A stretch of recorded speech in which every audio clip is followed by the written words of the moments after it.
Yeah, I reckon we're going to be seeing a lot of this year, don't you? Hi, it's me again, and as you may know, it's the BBC's 100th anniversary this year. How exciting, hey?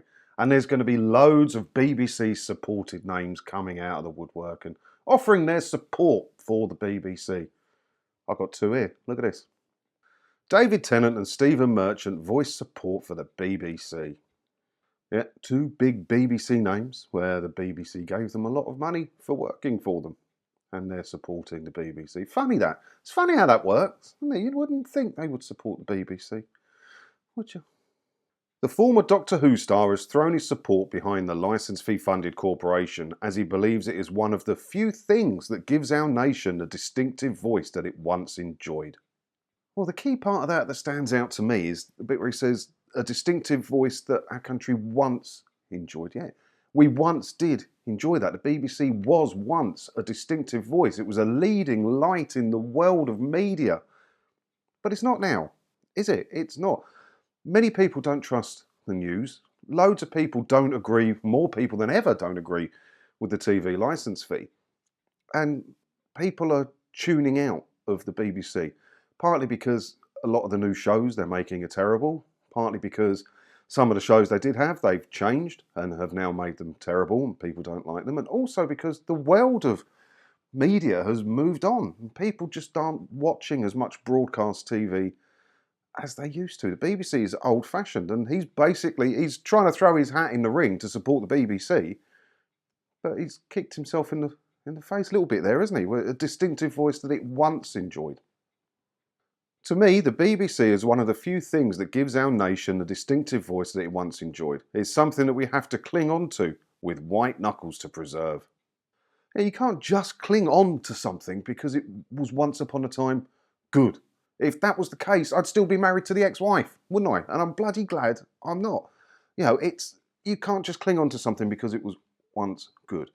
Times change and people change, and the BBC is refusing to. And it's being left behind. And it's time to abandon it and move on to something better. All right, what's this Stephen Merchant got to say? He told the Radio Times, "I was a young BBC trainee and as part of a lesson on TV directing, I had to make an instructional film about how to wash a car." And then he goes on to say he made another bit, which was part 2, The Office, and that's where The Office come from. How's that supporting the BBC? He was a trainee at the BBC. So the BBC taught you a lot and it gave you a kickstart. And I support the first company I ever worked for, but it wouldn't bother me if they went out of business because they didn't move with the times. BBC Chief Content Officer Charlotte Moore believes the corporation has been on fire creatively. Really? Is she not?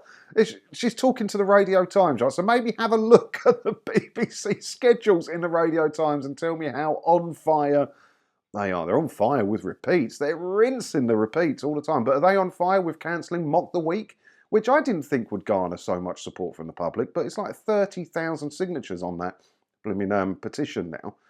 And then look at the mess, the absolute mess they've made of Question of Sport. They're on fire creatively. But she admits the main challenge the BBC faces is to really evolve with the time and to take even more risks. But the BBC is completely risk averse. They're completely risk averse. Tim David, the boss of the BBC, has come out and he said he's not bothered about growing the audience. What kind of TV channel is this? I'm not bothered about growing the audience. Isn't that the point of having a TV channel, is to get as big an audience as possible? And they're not taking any more risks because they're saying they're having to cut back on loads of the stuff they're making because they don't have the money to do it, apparently. The 3.7 billion a year they get from the licence fee isn't enough.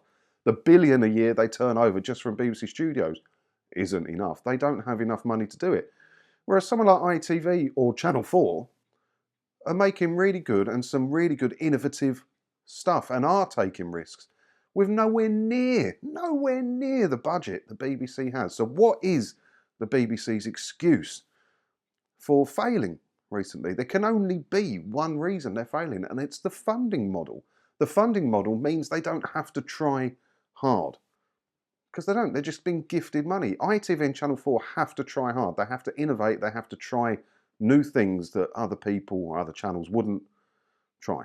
because they need to get an audience in, because audience equals revenue, because advertisers want a bigger audience. The BBC don't have that concern, which means they don't have to take risks. They don't have to try, because no matter what they do, they're going to be given 3.7 billion quid a year.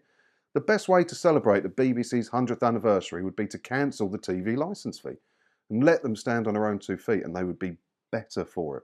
They would.